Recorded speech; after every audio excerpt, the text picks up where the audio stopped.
You are now listening to 15 Minutes of Fame Radio. Let's go! All right, yo, man. 15 Minutes of Fame, man. We out. In the city, man. Listen, man.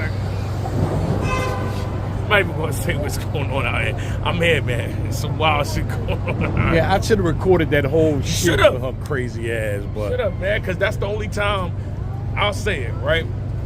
No disrespect, but somebody just went in my bag. A woman, right? White woman. Yeah, no, you said it. And me and Rich and... Come on. Now, can y'all imagine if I would have went in her bag? Drunk or not? Now, I'll be in somebody's precinct. Facts. And we that's why I said she's on that booger. She's on a booger mixed with the liquor. I'm like, yo, miss, you're dangerous, Karen. Please. She was go wild. Man, the Magic Album, man. Only in New York. Look who here now. They see that scenario, we ain't doing nothing wrong, or we in the back of there, man. We'd have been in the back of that Karen gotta go over there, man. But yeah, we here though. Other than that, everything is great. Everything is Gucci, like my man said. Listen, man. What's up? A week ago, 2 weeks ago, I'm in Houston having a good time at the TBL Apollo event. And then a week after that, I'm in Pittsburgh, and you in Vegas. Yeah, I'm in Vegas. Living your best life. Was it Wale Mania? Yeah, Wale. So for the first time, and I'll probably never do this again. This is how I know I'm getting old, man. Like, I had a great time at Wale Mania. Great time. I actually performed on my birthday. I never did that before. On your birthday was amazing. crazy. April 17th. But in the midst of all of that, I missed my family. It's my first birthday not being with my family. So I would not do that again. It's a bittersweet moment. I enjoyed it. I enjoyed everything that, came with it, being an avid wrestling fan during WrestleMania. But just the fact of not being with my family was like, man. And that shows you've grown up, man. Yeah, I mean, real shit, bro. You're not a young kid anymore to even think like that. It's crazy. Yeah, so it was dope, though, just to perform and do it. But Wale Mania was super fun experience. Shout out to Saga, shout out to Tay-Rock and Chess for trusting the process, because they let me run the play or whatever, and it turned out great. Shout out to my guy Kasim. Shout out to Wale. Kasim and Wale, they put it together. But yeah, it was amazing, man. It was amazing. And shout out to you, man. Like, I've been around this culture a long time, and I've seen people do things outside of battle rap. But the way you single-handedly said, you know what? I'm about to mix wrestling with battle rap. And then you started with the Was it started with the podcast? Started with the podcast. Then it was Don Marino versus Saga. Then it was Halloween Havoc at 15 Minutes of Fame. Facts. Then it was the No Mercy joint where we got AJ Francis, a wrestler. At 15 Minutes of Fame. At 15 Minutes of Fame. And then, it's Wale Mania. Shout out to Trick. He brought me and Austin out at NXT. Got to meet Shawn Michaels. So it's like, you live both worlds when you're able to do what you love. Like, right now, the reason why I feel like I'm flourishing so much, and I wish this for every individual on earth, be able to make a living. I make a living off of everything I love to do. Never mad waking up because you got to go to work. Never mad. Crazy. Never mad. Sometimes, you have your days, and that's the thing about I said multiple things. Because if I get tired of one thing, I can go to the other. Right. You feel me? I grew up listening to G-Unit. I work on Power, act on Power. Grew up watching wrestling. I just met my favorite wrestler at WrestleMania, Stone Cold. You know what I mean? Did the Wale Mania stuff, working with wrestlers, doing all that, doing the events, rapping in general, touching all these platforms. It's amazing. It's weird, right? Like, I mean, I don't know if people watching this and they really don't understand what you're doing. It's really a big deal. You know what I mean? To bring those two worlds together, like wrestling is one of the top entertainment things in the world, and battle rap ain't too far behind. Can I say that? Am I reaching? Far behind, yes.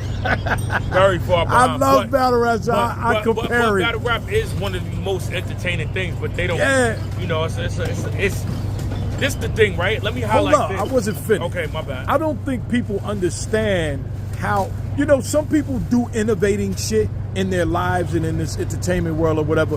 But what you just did for battle rap is a very, very, very big deal. And no matter what happens after this point, I want motherfuckers to know, man, what you did was really, really, that was a big deal, bro. That's a big deal. Check this out, Uncle Rob, right?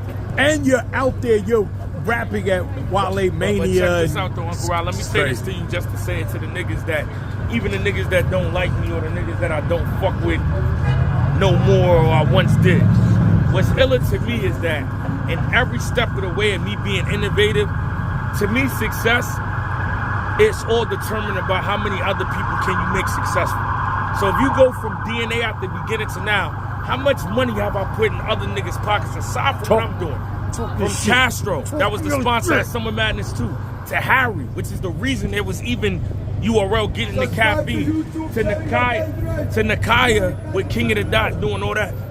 Indirectly and directly, how many battle rappers get that check because of DNA? So it'd be like, and then when niggas don't go like this, when you in there, that's when I leave and say, all right, because you know what happens, and I'm going to take accountability. I'm in the era of accountability. A lot of times I did shit and it was I made niggas think it was we. So niggas around me start saying, we did this. So now everybody got their chest poking out. And then I'm the humble nigga. That's why I got tired of being humble. Your whole career. But humble don't get you nowhere, so I'm not humble no more. I'm being honest and keeping it a beanery with niggas. I'm keeping it a Dollar Tree. Humble don't get you nowhere. I will never do that again. When I did something, it's gonna be documented. I did it. It's no we. So now niggas is in the era of learning like, oh, it is him because when he leaves, that leaves.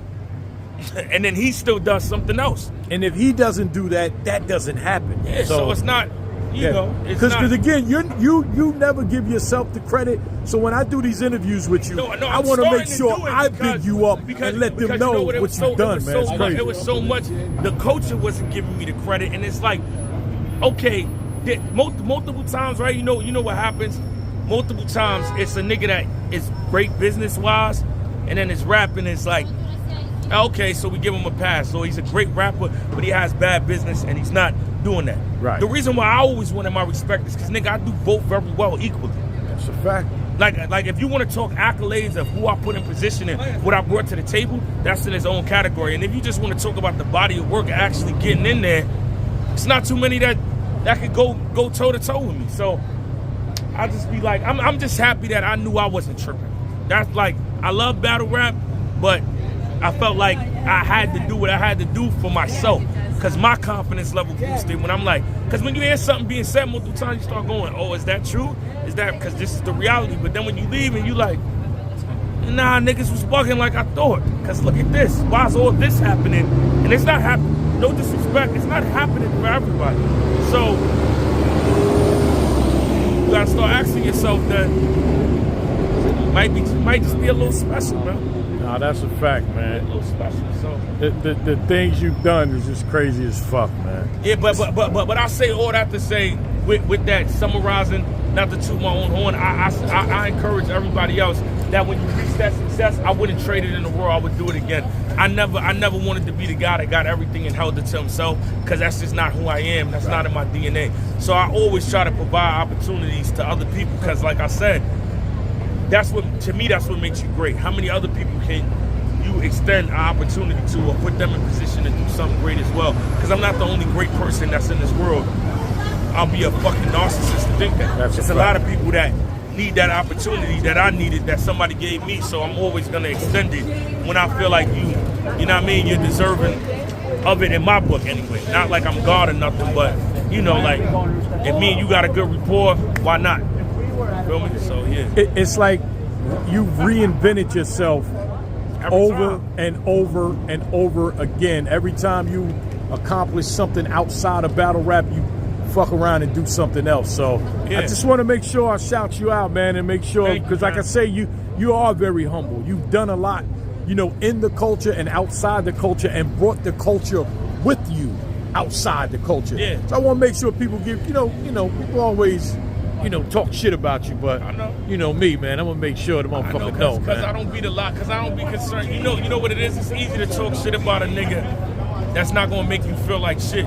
But sometimes I get like that, and I be telling them a lot of, you know this, Uncle Rob, my man Rich, everybody. These people, they know what I give them. They don't know me. Facts. If you knew me, the things I do, that's what I say. If you know, you know. The people watching it that know me know, like, because people see me get in the bag and be like, oh, I didn't know he was in.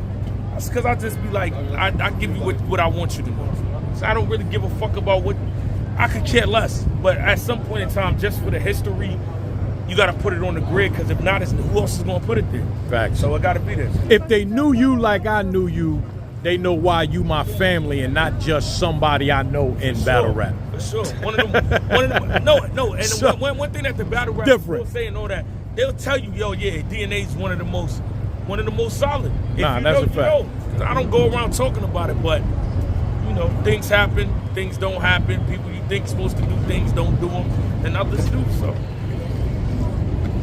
Get money and drink water. always. This is a limited edition one too.